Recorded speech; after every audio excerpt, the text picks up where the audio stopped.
How's it going, guys? Welcome back to the channel, Pete's Carport, and in front of me is my 1963 Austin Healey Sprite. It's a Mark II, so it would have followed the original Frog Eye, or sometimes called Bug-Eyed Sprite, that came out. And this one happens to have the 1098 motor and 4-speed trans that would have came with it back in the day. So ironically, my dad owned a 1963 Austin Healey Sprite that was red when he met my mom. So this one actually holds a piece of my heart, and I can't wait to get this thing fully restored, take my dad out on a ride in this, because he hasn't been in one since that time. So he sold that off shortly after my mom and dad got married, and he hasn't ever driven in one again. So he is excited to drive in this. I'm excited to get this thing fully running, fully fixed up. And you guys know, over the past few years, I've randomly done things on this car because this car needed a ton of work when I got it. It kind of came the way that you see it. So the gentleman before me removed the bumpers, put these amazing tires and rims on here, which he had to fit with spacers in the back. He cut the wheel wells out, which I actually like because I wanted this to be more of a rat rod style build. And so when I got it, I just continued into that. Now, it's sat over the years because I've had to spend time and money on other projects, but I never wanted to get rid of this. So anytime I've had free money, free time, I've invested it in this. So this video is pretty much just gonna be dedicated to cleaning this car up so that we can take it out. Now, I do need to rebuild the car, but I think it's good enough to take on a fun drive with my dad. I did block off the rear brakes because those were completely shot and they were leaking everywhere. But I do have the components to replace that. Right now, it stops pretty well with just the front brake because they have been converted to disc brake. So it does stop pretty good. So I'm not too concerned about that for a short trip, but I do want to get it cleaned up. I want it to look presentable, and I want to do some fun photos with my dad. So that's where I'm at right now. Let's jump into it. So that's going to be this video, just cleaning it up. It's not going to be a professional detail or anything like that. This car has a long way to go to look really good, but we are going to change out some things. I wanted to try to black out some of the chrome pieces that are rusting and pitting, and maybe this front grille. And I got a new flat black mirror to go on it, like I mentioned in the last video. And we may end up doing a few other things on this video, but let's get started.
Well guys, it's time for a fill-in. So far we went ahead and washed down the entire exterior, added the flat black mirror, which I think looks really cool, and I went ahead and pulled off our front grille, painted that down with some flat black primer to kind of give me an idea of what it's going to look like. At first I wasn't quite sold, and now I am falling in love. So I think it's time to move forward with pulling off some of these other chrome pieces, sanding them down and getting them painted with some flat black primer. Now, if you guys don't know, if you didn't see the last video, we're going to be putting the original covers over these lights here. And the reason why they have that black around there is because I need to cover up some scratches, some rust that I ground down. And I decided just to go ahead and primer that area. I know it doesn't look amazing, but this entire car will eventually get painted. And I'm still kind of going for that rat rod look for right now, at least. And I really like it. This car is not original. There's a lot of modifications to it.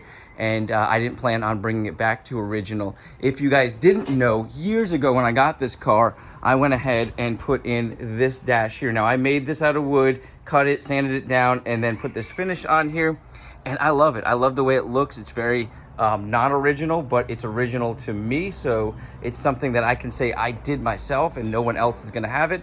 Also added this piece back here, and the interior came out really, really good. I went ahead and wiped everything down with VLR.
Well guys, it is turning out exactly as I was hoping. It's got that 60s style racer rat rod look to it, and I love it. I absolutely love it, and I was not sure at first. Now this is just primer on here, guys, and some of it is even starting to chip off, but that's okay because I did a quick coat of sanding on it. Now that I know I'm gonna keep it, what I'm gonna do is sand it down really good, get some black satin paint and some clear coat and kind of match the mirror there and get a nice coat on here.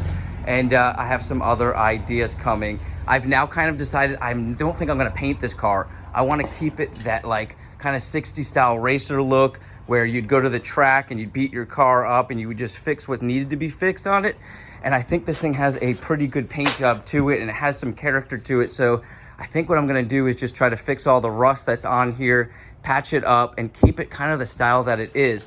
Now coming around to the back, I really like the way the border of the lights look blacked out, and that leads me to wanting to do the gas cap. Hopefully I can get that handle there. I don't know what that's gonna look like, and definitely our license plate light cover there. So I'm not 100% sure if I'm gonna be able to do this handle specifically for durability. I don't want it chipping up and that chrome showing through. I'm gonna take a look at what kind of finish I can put on there. And with that said, I think I'm gonna finish the video up, guys. I got a lot done, got the car cleaned down, got everything blacked out so I can get an idea of what it's gonna look like before the final product. And I went ahead and ordered some racing stripes and some flat black racing stripes. That'll be the next video. I'm gonna install those. I definitely think we're gonna keep the patina of this car. I am liking it more and more, and I've got a lot of ideas, especially with those wheel arches back there and things that we can do to kind of keep some of the character of this car in place. Let me know what you guys think in the comments. My name's Pete. This is Pete's Carport. I hope you've enjoyed this video. I hope you guys like how this car is coming out. You guys have an awesome day, a blessed week, and I'll catch you on the next video.